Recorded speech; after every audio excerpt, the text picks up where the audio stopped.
This is an ABC podcast. My guest on Conversations today is Dr. Norman Swan. Norman has been a highly respected colleague of mine at the ABC for many years, but COVID-19 catapulted him into the role of Australia's most well-known doctor and one of the most trusted voices in this long pandemic. Coronacast, the daily podcast Norman hosts with Tegan Taylor, has a huge following, and last year it won a Walkley Award. Norman's also a regular commentator on ABC TV, working to unpack the sometimes conflicting messages we're bombarded with about COVID-19.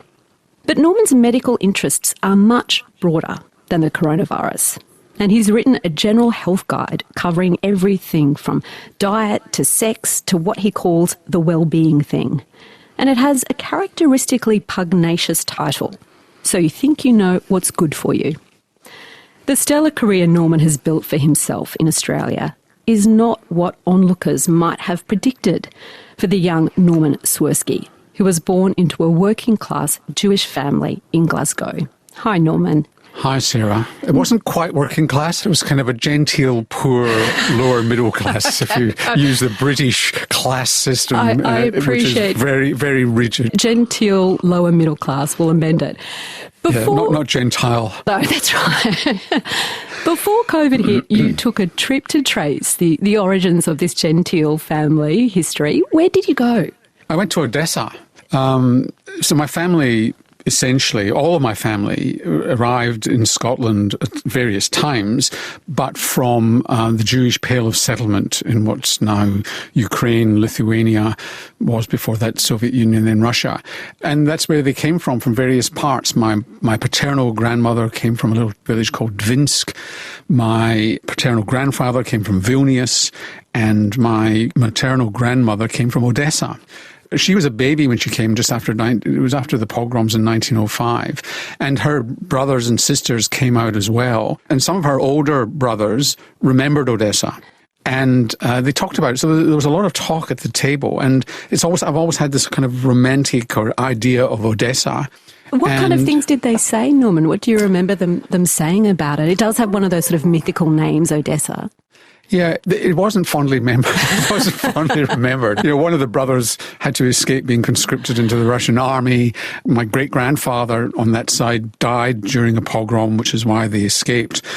I mean, in both sides of my family didn't like talking about the past that much. They were very forward-focused. So there were just these fragments of conversation.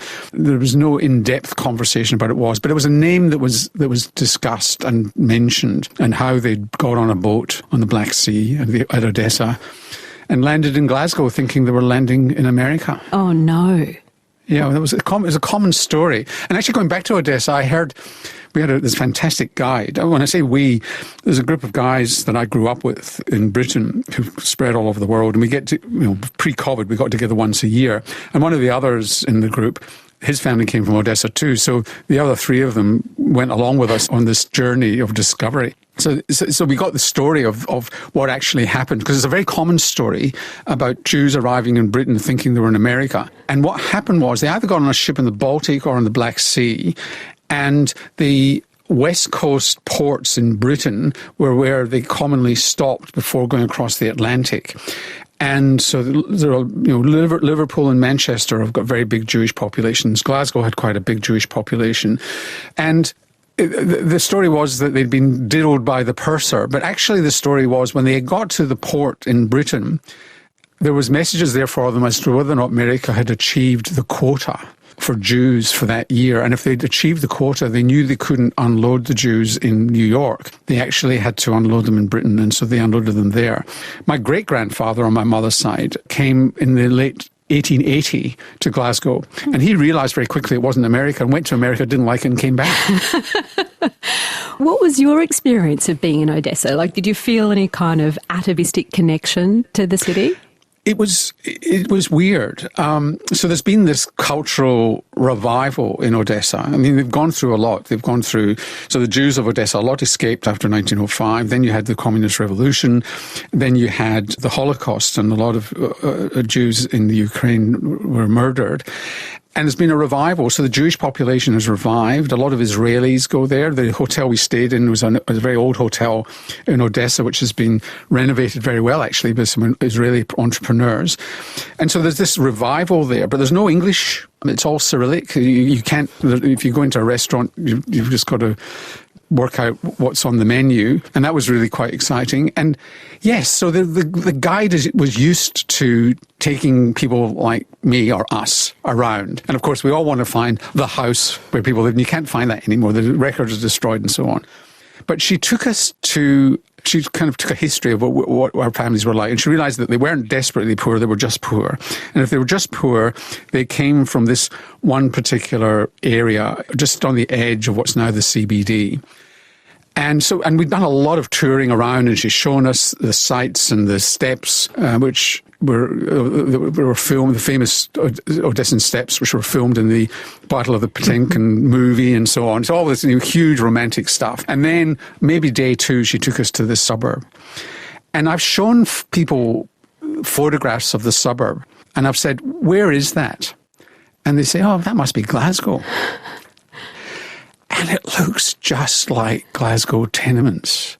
And the irony, the impact, after we'd had all this build-up, and she takes it, and she was very clever about how she did it, so there's this big build-up, and we get to the place which is generically where they would have come from. And you think, bloody hell. They escaped a pogrom, they get on a boat, use all their savings, get off the boat, and they land where they started. Well, whereabouts did your family first settle once they were in Glasgow? They settled in the Gorbals, which is a tenement slum area, a very poor area of Glasgow, just south of the River Clyde. And they settled there and set up businesses. And like most migrant groups, whether they're Indian, Greek, Italian and so on, they work hard. And they slowly moved further south, mostly in Glasgow, to better, more affluent suburbs. And how did your mum and dad meet, Norman? My father was a musician, and he ran away from home and played in dance bands during the war, and then came back. He was cajoled to come back to Glasgow and worked in his father's business. My father and grandfather were terrible businessmen. It completely defeats the stereotype of Jews being good at business. Anyway, my mother was a secretary in the business, and that's how they met. And what was the business that didn't do too well? Well, the first business, I think, was something in the rag trade, but the second business was a car yard, a garage, essentially. So it was a garage in the Gorbals. So this just tells you the brilliant marketing mind of my grandfather. As you said, my name was Swirsky. The name on my birth certificate is Swirsky, and it's a name that comes from probably Lithuania, the town of Svirsky, and his name was Sam Swirsky. Just remember that name, Sam Swirsky. So it was a garage which largely served the Jewish community of Glasgow. So we serviced people's cars, also had a second-hand car dealership and so on. Anyway, this is like in the post-war years, post-Holocaust, and my grandfather, Sam Swirsky, called it SS Motors. He did not. He did. Oh, man. What was that about? No, it would have been just Sam Oblivious. Swirsky's Motors. This makes sense. Why would this be a problem? And tell me, what, the Jewish residents didn't flock to SS Motors? Well, they did kind of. But I think there was, they went bankrupt in the end, which was a big, huge financial trouble in the family. But your dad was a musician. What instrument did he play? Played woodwind, saxophone, clarinet, flute. Do you remember him playing at home when you were a kid? Oh yeah, that dominated. He had his own band. And it was his first love. I mean, he hated business and he hated all that stuff, but he did it reluctantly. And he followed the dream when he was younger, and then went into business. He hated it, did badly. When it went bankrupt, we really had no money, and he couldn't get work. He couldn't get a job. He was out of work, and he changed his name to Swan, and he got work the next week.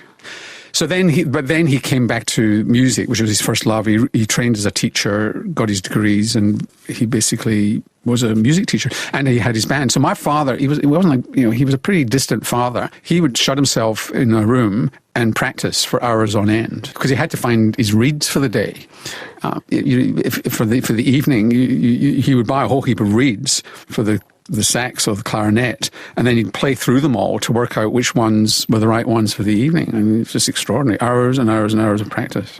When you think back to the Glasgow of your childhood, what do you see? What was it like? Well, the Jewish community was very self-contained.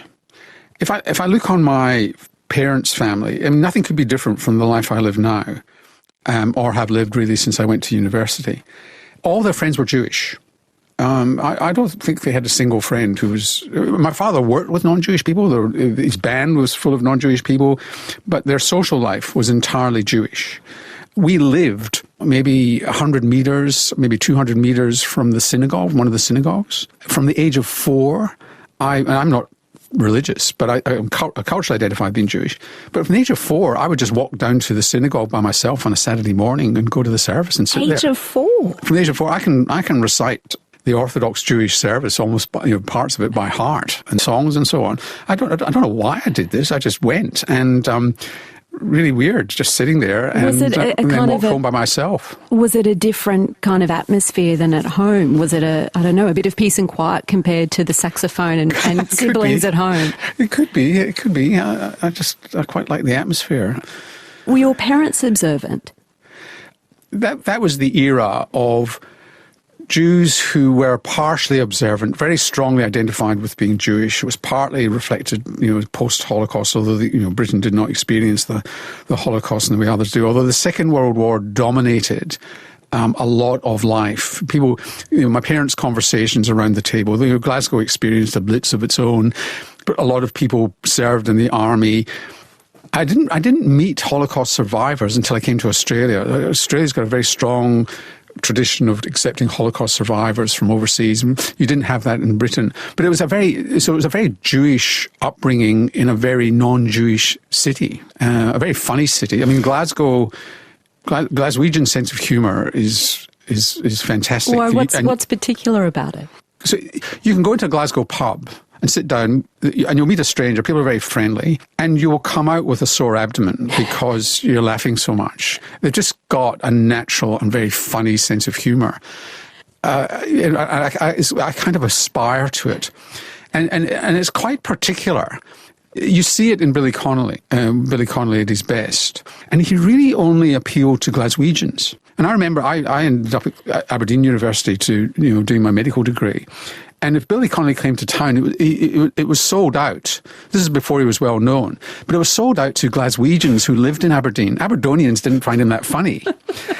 And then he found something happened where he found a way of making himself funny to Aberdonians or people who lived in Edinburgh and so on. He managed to generalise his humour, and that's when he became huge. You were a kid in Glasgow back in the 1950s, Norman. Did your parents smoke? Yep, they smoked 20 odd a day.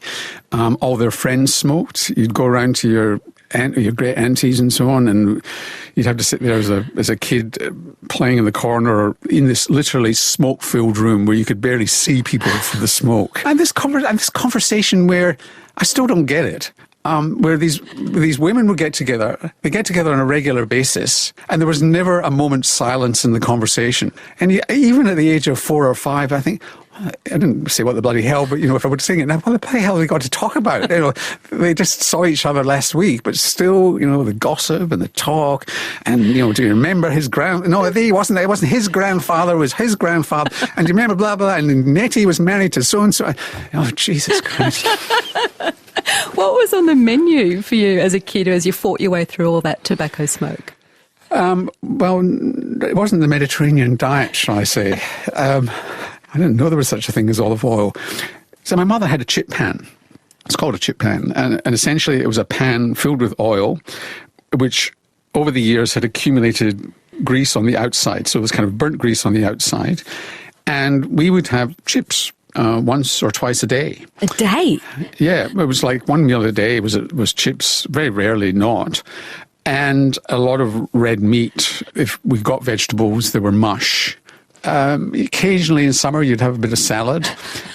In the garden we had raspberry bushes and blackberry bushes, not blackberries, you actually collect blackberries in the countryside, and rhubarb, and so there was a lot of jam making, so we didn't eat the fruit It was sugared in jam. And then there was Jewish cooking as well. So a lot of Jewish cooking, which, look, as I say these things, my mouth waters. You know, this is really still. You this still is want that programmed food. in. You know, I could eat that food really easy. You know, the famous dish, which the Australian Jews don't like because doesn't suit the Australian climate. It's called cholent, because you weren't allowed to cook on the Sabbath on Saturday. They were slow cooked dishes, so you'd put them on Friday afternoon, and they would be ready by Saturday lunchtime. And one was called cholent. And it's delicious, actually. It's a layer of lamb shanks, beans, potato pudding, potatoes. If there wasn't enough potatoes in it, you'd add potatoes on top of it. Then another layer of lamb shanks, blah, blah, blah, blah. And a side of chips. You get the idea. There was no chips there. We could not eat chips inside. And the house was filled with the smell of this cooking in the morning. I mean, it was delicious. What are green binnies, if I'm saying that correctly? Greebenies. Greebenies. And that's a Scottish pronunciation. Scottish Jews pronounce things slightly differently. So a greebeny, and other people would say gribena or something like that, is that your mother would make her own chicken fat for cooking, and it's called schmaltz. And to make your own chicken fat, you had to render the fat from the chicken, and of course the skin is full of fat. So you'd cut off the fat from the chicken, and you would cut off the skin, and you cut the skin into strips, and then you'd throw it in, and you'd then cook it at high temperature so that the fat was rendered. And in so doing, the chicken skin became very crispy. And the great treat, and there'd be onions in this as well. And when it was all done, your mother would sieve the fat into a jar for future healthy cooking. And what was left were these crispy onions and chicken skin bits in... She's going to go and throw up in the corner as you continue with this description. My mouth is watering right now. And the kids would fight over it. Oh, God. Robin Williams, the comic, had a very funny skit on greebenies, which would put you off greebenies for the rest of your life. He referenced it to circumcision, and I won't say any more than that. Oh, when you think back to your mother, Norman, in your early life, is she always in the kitchen? Is that where she spent most of her time? How do you picture her? My mother was not a happy person. She was thwarted. In another life, she would have been well educated, gone to university. She was frustrated, unhappy. Sadly, I don't have very fond memories of my mother, nor do my brothers, actually. And looking back, it was just that she was such an unhappy person and frustrated. And so, yeah, she was in the kitchen. She was there when she branched out a little bit later in life and started working, which helped her a lot. But she was an unhappy, quite bitter person. Did she transfer that sense of unfulfilled potential onto you and your brothers? No. Well, my brothers would have to speak for themselves. I think my middle brother suffered most from it, much more so than me or my youngest brother. I think we were fortunate enough to do better at school and get out of it. It was quite a toxic environment. So I think my middle brother probably suffered most from it than us. I think that it drove me to want to leave home and do my own thing. You mentioned earlier that your family changed their name from Swirsky to Swan. How did that change things for your family once they made that transition? My father got work. And you think that was connected to the change of name? It was a coincidence, but there was a fair degree of anti-Semitism in Glasgow. Glasgow is a very divided city by religion. I started medical school at the University of Glasgow. I moved to Aberdeen because I realised what a mistake it was staying at home. So I just worked hard to get good marks so that I could transfer, and I transferred to Aberdeen. But there was no anti-Semitism at university, but there was a fair bit growing up. There was anti-Catholic sentiment, and it was strong in Australia too, but it was very strong there. If you had a strong Protestant family and one of the boys went out with a Catholic girl, you were in trouble and ostracised. It was just awful. It's interesting, though, that changing the name, and maybe even as a kid you seeing that changing options or opportunities for your dad. I mean, did it teach you something? Was there some kind of lesson you drew from the Swirsky becoming the Swans and things working out a bit better? Yes. I mean, it's a very vivid memory in my growing up. Now, interestingly, somebody interviewed me for a book on fathers, and I told that story for that book. And my father read the book, and he disagreed. So his memory of that is entirely different. He denied, till the day he died, he denied that's why he changed his name. But I remember the conversations at the table. I remember the frustration. And I remember I was watching this and felt it keenly. And yeah, it kind of reinforced my Jewish identity in many ways, but in a more secular than religious way. It took me a long time to admit in public I was Jewish, by the way. And it's because of that kind of fear of not fear, but there's an anti-Semitic thing. And it took me a while to actually publicly acknowledge that, to the extent that I still remember my first day at the ABC, a couple of days at the ABC. So nobody knew I was Jewish. And I remember sitting in a program meeting and somebody was praising David Irving. So for those listening, the Holocaust denier. The Holocaust denier, saying, there was, and I thought, so I didn't rise to it. I didn't bite, but nobody knew I was Jewish, and I just thought this person who didn't stay very long in the unit I was in, I thought one day you're going to discover I'm Jewish, and you'll remember this conversation, and. It was quite interesting, and in those days there weren't many Jews in the ABC. I'm not saying that was anti-Semitic at all, but there weren't many around. Now there are lots. It was interesting. So I had that tentativeness about prejudice. You say you went to Aberdeen to study medicine. Was medicine something you wanted to do as a teenager, as you were growing up? People love to hear the stories of people who become doctors, and it's what I always wanted to be. And I played. It's my vocation. I had doctors, played doctors and nurses when I was 2 years old. No, it was not my lifelong ambition. My ambition. I was obsessed with the theatre when I was a teenager. I would go to the Glasgow Citizens Theatre, which was in the Gorbals actually, great rep theatre, really one of the world's great rep theatres. And I'd go by myself. I was a member of the theatre club, and I remember seeing Marat Sade in the theatre club with naked actors, and I thought at the age of 14 or 15, oh my gosh, am I supposed to be here? And I wanted to be an actor. Why did medicine get you instead? Try telling a Jewish mother that her son, the doctor, is going to be her son, the out-of-work hacker. It doesn't work.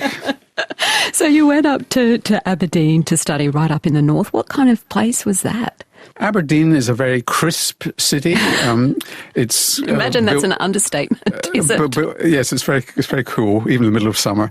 And it's granite. The buildings are made of granite, so it's got this sort of silver grey to it. Not a depressing grey, but a silver grey to it.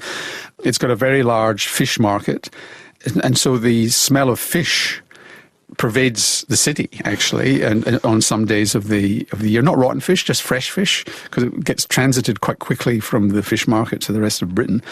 It's a very friendly city, and very, very different from Glasgow. Glasgow's kind of earthy, world champion swearers. You've really got to be you've got Olympic gold. If you're not an Olympic gold medal swearer, you're really not cutting it. It's one of the frustrations of mine being in broadcasting that I can't vent my usual. So it's a more genteel city. It's quite a wealthy city because of the fish and because of the oil. So it's got poverty, but not as much poverty as Glasgow or even Edinburgh had. Where did you live when you were studying medicine? Well, when I first went to Aberdeen, they messed me around, and they only accepted me into the medical course a couple of weeks before the course started. And so I couldn't get into college, and I got digs. And I went to these digs, and I was sharing a bedroom, and there was this fearsome landlady who told me that Tuesdays was my day for a bath. I feel sorry for the person you shared the room with on Monday evening. His day was Monday. Anyway, I thought, well, if this is it, I'm actually not going to go to the university. So I actually turned up at the university, and I said, look, I'm going to have to actually bail on this if this is the accommodation you found me. And they got me a place in college, which was fantastic, made friends and so on. And then with a friend I'd made at college, who was Jamaican, we bought a caravan. What? What do you mean you bought a caravan? We bought a caravan, a residential caravan with separate rooms on the beach. In Aberdeen? It would have been freezing. I can't tell you. I cannot tell you how cold it was. Why a caravan, Norman? Well, it was we thought we didn't want to be moving rental all the time, and we thought, I think he knew somebody in a caravan, and we could rent it out during the summer. He was quite entrepreneurial, much more entrepreneurial than I was. And so we bought this caravan. So we had this stable accommodation. Well, it's just kind of like 200 or 300 metres from the beach. And this was like 14 miles of white sands where the North Sea was lapping against the sands. And if you went into the North Sea for longer than 15 seconds, you'd die. Very frustrating.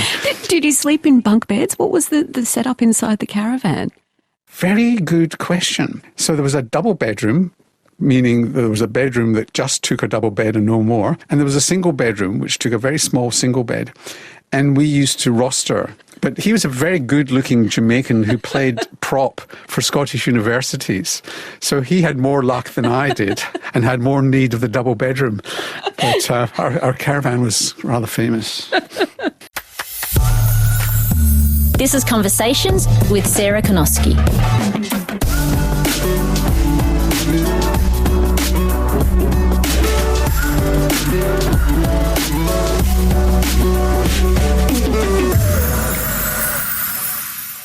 Despite the excitements of the caravan by the North Sea, you did manage to graduate from medicine. But how did an Ibsen play that you'd seen as a teenager make you take a leap away from the track that you were on? What was the play? Why was it so influential? So this was going back to my teenage years where I said I'd go by myself. The Glasgow Citizens Theatre were, if you take Brecht, they were considered the best exponents of Brecht outside the Berliner Ensemble. So you saw a lot of Brecht. And if you saw Glasgow in those days, you could see why they would do Brecht. It just made you inside the theatre, you experienced Brecht, and you walked out and you were still in a Brecht, you were still in a Threepenny Opera. And they were also great exponents of Ibsen. So they would always have Ibsen as part of the repertoire. Ibsen was kind of a miserable playwright as well. And anyway, they put on Ibsen's last play. Now, nobody ever puts on Ibsen's last play because it's a miserable, long play. But the main character is an Ibsen-like character, writer, and he's nearing the end of his life. He goes to a mountain resort, and a mysterious character comes and takes the writer up the mountain. And the Ibsen character says, why? To get to the top and look at the view. And the Ibsen character says, well, what will I see? And the character says, well, you've got this view of your life from the top of the mountain, and you will discover that you never lived. Now, I do lots of things on the health report talking about kids when they drink alcohol changing their brain if they do it too quickly. This changed my brain. A new neural network was set up in my brain when this kind of seared into my brain, this comment. And from then on, even till now, the worst thing I could think of in life, I mean, apart from something terrible happening to your children or what have you, is regret. Wishing that you'd done something and getting to a point in your life and you haven't done it. And I decided there and then that I wasn't going to do that. So I wanted to do acting. Well, I was thwarted. I could have been stronger and gone and done it, but I didn't. And I did a lot of acting and directing at university, in the Drama Society. And then after I graduated and I was training in my first year out, I decided, bugger this, I'm going to do an audition for RADA, the Royal Academy of Dramatic Art in London, which I failed miserably at. Can you better remember it? What was the it's experience? Really painful. Well, you had to do a speech from Shakespeare and a speech from a modern play. And lots of excuses why I did badly, but I just did badly probably because I was never destined to be an actor. And that was fairly traumatic. And I decided, well, okay, I'm going to throw myself back into medicine, and I decided I was going to do paediatrics. And and I was really dissatisfied, and I thought, I want to travel a bit. And that's when I came out to Australia. Because if you took a year off, that ruined your career in those days. Nobody looked on it lightly. So I thought, well, nobody will notice. If I get a really good job in Australia in paediatrics, travel out and then travel back, then it'll all be explicable. And I never went back. What were your first impressions of Australia when you arrived in Sydney, Norman? It was very striking and very weird. I travelled out through the United States, this is 1978, and I landed and I looked around and it looked like Britain. It just looked like Britain. But it was very clear this was not Britain. It just looked a bit like it. And if you went into a pub, say in Balmain, which is where I lived, it was like a Glaswegian pub or an Irish pub. But it wasn't. It was very different. And it was like this country that sort of hovered somewhere in the mid-Pacific between, if Britain was on one side and America was on the other, which it wasn't geographically. There was lots of things that felt American, largely because of climate and the better diet and food and so on. And it took me a while to get that Australia was very, very different and had its own identity. And an identity that was very easy for somebody from Scotland to fit into, very welcoming. It just felt natural. You joined the ABC as a science reporter and became a dad. You've got 3 children. Did being a paediatrician make the transition into parenthood any easier? I don't call myself a paediatrician. I trained in paediatrics. I got my British degrees, but I never got my Australian qualifications. I joined the... Let's just say you had more qualifications than I did when I became a parent, Norman. Sure. My kid's mother, she's a paediatrician. So some of our biggest arguments were over the care of our children. So, who was the more relaxed one? Me. But we never had a GP. Doctors are terrible. We should have had a good GP, and that's what we should have relied on. But no, if our kids had a sniffle, they saw a respiratory paediatrician. If they had a bit upset stomach, we'd see a paediatric gastroenterologist. I mean, it was just embarrassing. And you heard the story. Kids of doctors don't get good care. Our kids got Rolls Royce care, which wasn't. They'd be much better off with a good GP. What were you and your family doing in Italy in 2016, Norman? I got a little apartment in Italy, just near Perugia, and I took my kids, who were now adults. My middle daughter took her partner, she got married the October beforehand, and we went on a holiday to the apartment. They hadn't been before, and we were all there together and having a great time. And my then wife had a heart condition and she couldn't walk very far. So we hired an electric bike so that she could get to the beach. And I hired an ordinary bike. And we didn't take helmets because we were just going down to the beach and back. And then we got to the beach on the day we'd hired them, and my daughter and my middle daughter and her husband were there. And they said, and they were cyclists. They did a lot of cycling. And they said, can we try the electric bike? We've never tried one of those before. I said, well, I haven't got helmets. Don't comfortable with you going along the road, but go up the hill there, and there's no traffic and so on. And sitting there on the beach, about 15 minutes later, my phone goes, and it's my son-in-law, and Anna had crashed against the wall. It's a medieval village, against the wall of the village, and had this terrible bike accident. And my other daughter and I raced to the car and drove. I knew exactly where it was, and by the time we got there, luckily there was a local passing by, because Mark, my son-in-law, had remembered the number of the emergency number in Italy, but of course couldn't speak in Italian to tell him where it happened. Luckily a local person was going by and told him exactly where. And when we got there, the paramedic ambulance was already there. Amazing service. What did you see when you arrived at the accident? So when my daughter and I got there, this is only relatively few minutes later, is a crumpled bike, and my daughter lying with her head probably double its size, bleeding from the mouth, bleeding from everywhere, lots of blood, moaning, and being tended to, drip being put up by the paramedics, and just slowly being put, and my son-in-law standing there looking as though his world had ended and that his wife was going to die. Was that your fear too? I didn't think... look, I've got a paradox. I've got a fear of death, but it's a quiet fear of death in the middle of the night. When I've been confronted with death, as I have a couple of times in my own life, and in here, is that I kind of lose that fear. And I actually didn't think she was going to die. I had no evidence for that, because she could have quite easily. It was a really bad head injury. But it was horrible, traumatic. So what were the next steps for her after she was taken away by the ambulance? What kind of rehabilitation or treatment did she go through? Well, look, I have to praise the Italian system. When you've had a serious incident like that, the risk is that the medical system makes you worse. Makes a mistake and you get worse. The care that she got meant that the worst thing that happened to Anna was the accident.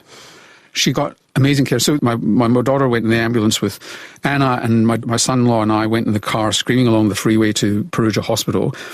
And luckily I knew somebody at the hospital, professor of medicine there, and I'd phoned ahead and he had smoothed things. The neurosurgical team was waiting. In 20 minutes after the accident, she was out with a neurosurgical team. We were preparing her for theatre. She went to an ICU where she got world-class intensive care.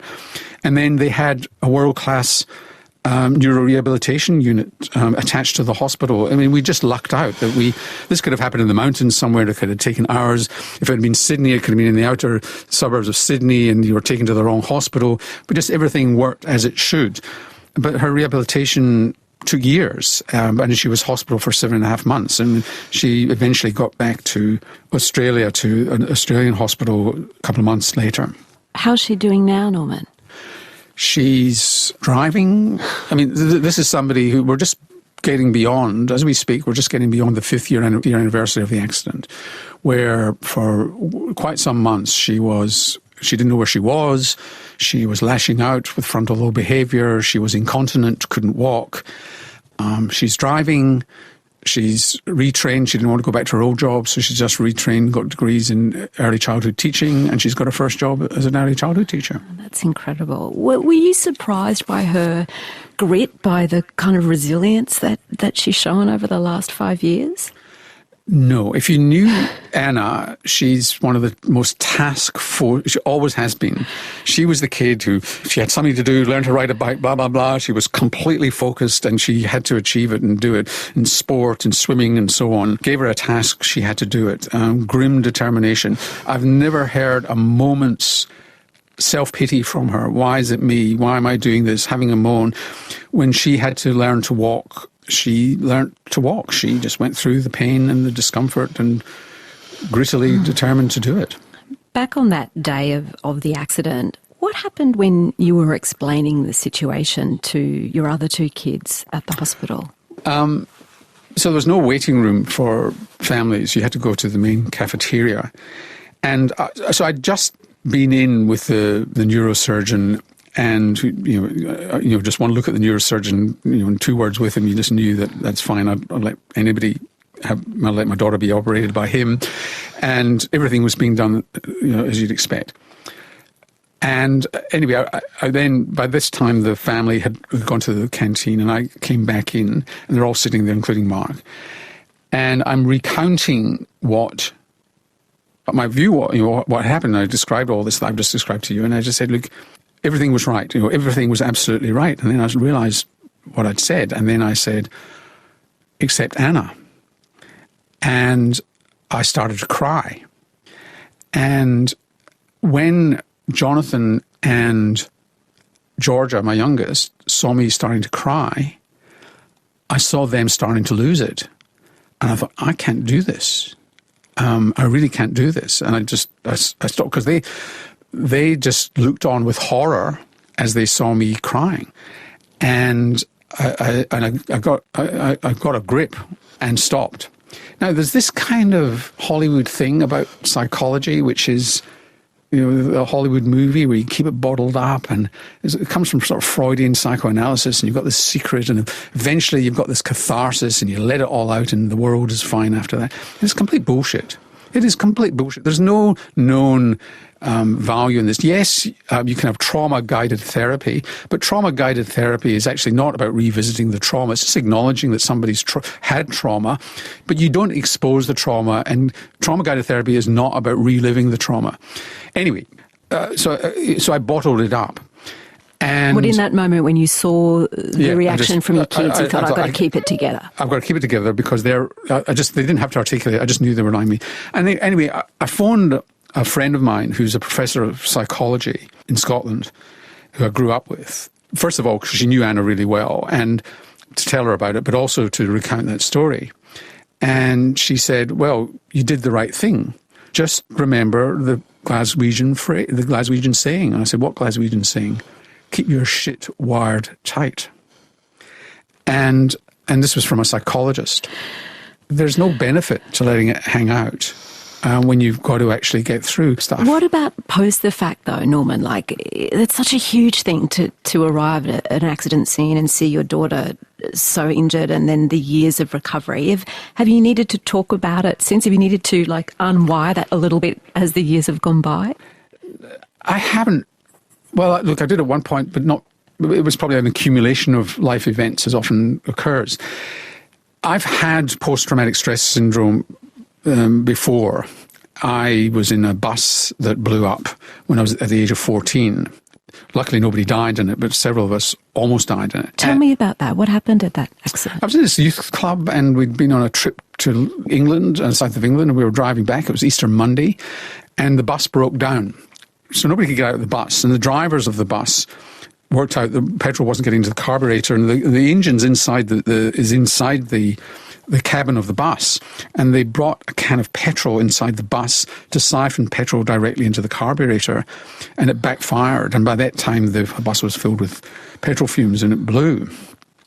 And I ended up unconscious, hanging from a window with my trousers burning, and was in hospital with burns for quite some time. And through my adolescence, I had what we would now recognise as PTSD. Was it recognised at the time by anyone? No. I mean, the fact that I was having nightmares, reliving it was just considered a bit of a psychological reaction, and you'll get over it. I mean, for example, so the one reflection of that, which actually I still have to this day, which is if I go into an enclosed space, I actually feel claustrophobic, and I work out how I would get out in an emergency, because that was an issue. I delayed working out how I'd get out of the bus just for a few seconds too long. So I've still got a bit. Anyway, it came back a bit after, and nothing as bad, but I was getting flashbacks and having bad dreams and things like that. And so how did you get through that? What was your approach to that? Well, one of the first things you learn in medicine is do as I say but not as I do. Look, I just went through it. I'd been through it before, I knew what I was experiencing. It wasn't a mystery. But what does getting through it look like? Does it mean exercising more? Does it mean drinking more? Does it mean taking a holiday? How does Norman get through it? Yeah, well, people were asking me that at that time. Look, it was no, I didn't. I'm not a drinker, and didn't resort to drinking or anything like that. I've always taken a lot of exercise. I probably threw myself into work, got very busy. I certainly threw myself into Anna's rehabilitation and participating in that. Yeah, it probably wasn't good for the people around me. But I wasn't convinced that talking it through with somebody and reliving it was actually going to solve the problem. Does it sort of shift your sense of yourself? And I think about someone, I think particularly for doctors, but just someone who's got a certain authority in the world and has a sense of self, of being in control and being able to make decisions, to kind of have your emotions knocked around like that. Is it a little bit disorientating on a deeper level? It is. Yeah, it is. I mean, it's not the first time I had a conversation like this with someone, but look, I got through it. But I did end up going to see a clinical psychologist because too many things were building up, and I was feeling really bad, and I was in a place where I was losing that control. And a friend of mine who's a psychiatrist recommended this clinical psychologist who he'd been to see. So I went to see this clinical psychologist who was brilliant, absolutely brilliant. So he was used to dealing with men who can be utterly pathetic, and I'm one of them. So the whole thing about having the Y chromosome is that you can't multitask and you don't read a map. But anyway, he knew what he was dealing with. He was fantastic, and there was no digging up of old trauma because he knew the story. There was no point in digging up the old trauma. It was there front and centre, and he just gave me some practical pathways through this, very practical pathways, which took you beyond where you were now. And so the way he did it was to say, imagine you're feeling better and you've actually got through what you're going through now. And I promise you are going to get through it. Let's just visualise what life is like when you've got through it. What's it like? And so I listed a few things, which is, catch up with friends, maybe do a bit more writing, blah, blah, blah. He said, well, what's stopping you doing that now? And I said, well, nothing, I suppose. He said, well, what are you doing on Saturday night? I said, well, you're asking me out? He said, no. Arrange your Saturday night. Phone up friends. Go out. He said, you just got to plan that stuff now. You've got to be a bit more deliberate about it than you were before because you're just in this funk. And just that process of living the future life now. I was going forward to a time when I was better, but the time I was better was actually Saturday night, not some mythical time in the future. It was brilliant. That resolve that you showed in the hospital cafeteria to stay cool and stay in control, is that also how you see your role for the nation during this pandemic? Yes, is the short answer to that question. I mean, you don't do people any favours about showing the same things that they're going through. They're seeing that, and experiencing that every minute of the day. We're trying to homeschool the kids, having to live with less money, going through that trauma, the uncertainty of the future. They do not need to see, it does nobody any favours of sharing. Looking like that is actually using the audience as a crutch rather than saying, look, I've got this and I've got the information here. I've talked to the experts in the area. Here's what they say. I'm going to tell you it straight. Some of it's not great news. Some of it's okay. We will get through it, etc., but not displaying the fact that I'm feeling the same as them. They would know that, but I don't need to show it. Tell me about the little boy, Huck, who rang in to Live Talkback earlier on in the pandemic. What did he want to know? We realised almost by accident on CoronaCast, we were getting tens of thousands of questions. So I think we had 220,000 questions up till June of 2020. I mean, it's just extraordinary.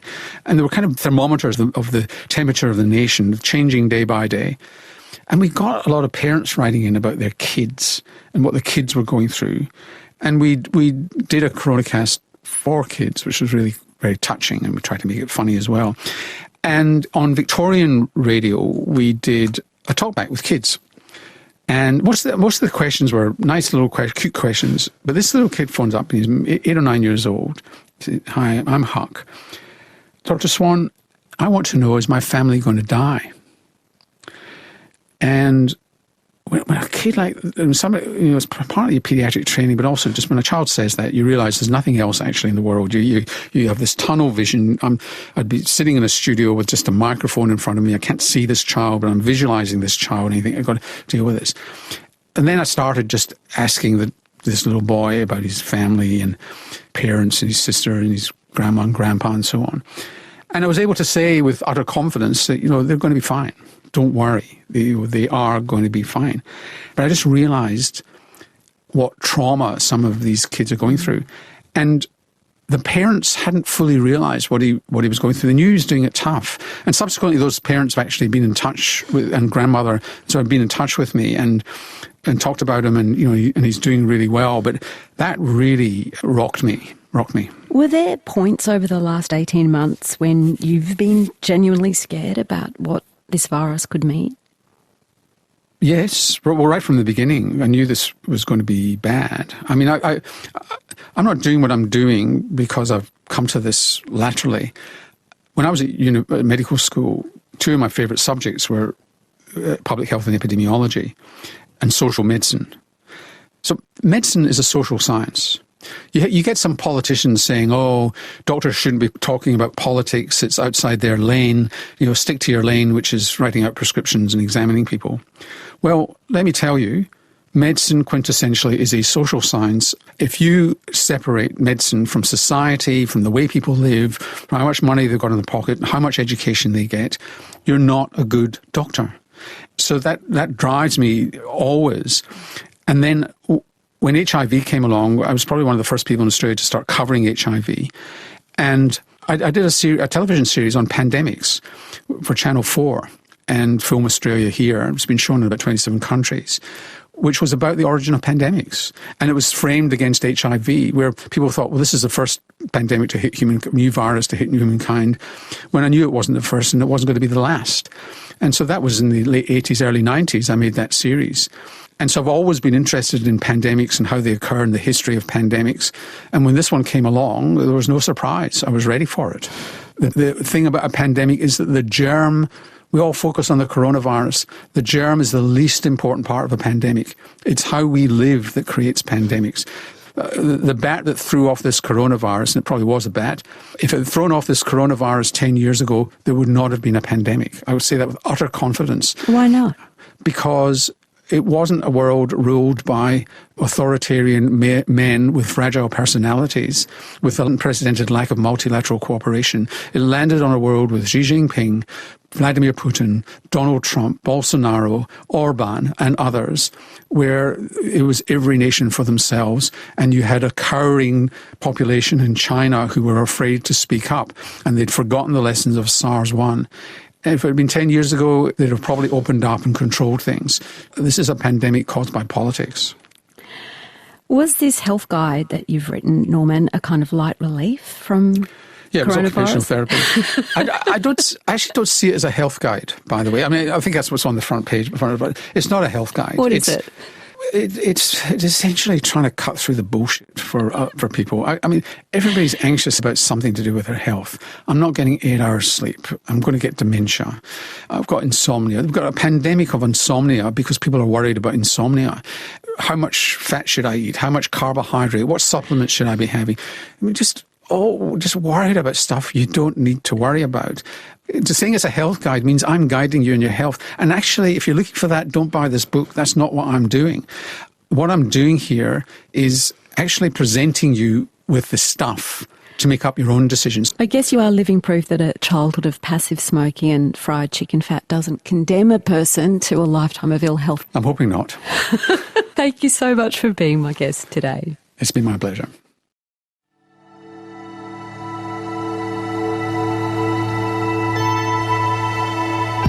You've been listening to a podcast of Conversations with Sarah Kanoski. For more Conversations interviews, head to the website abc.net.au/conversations.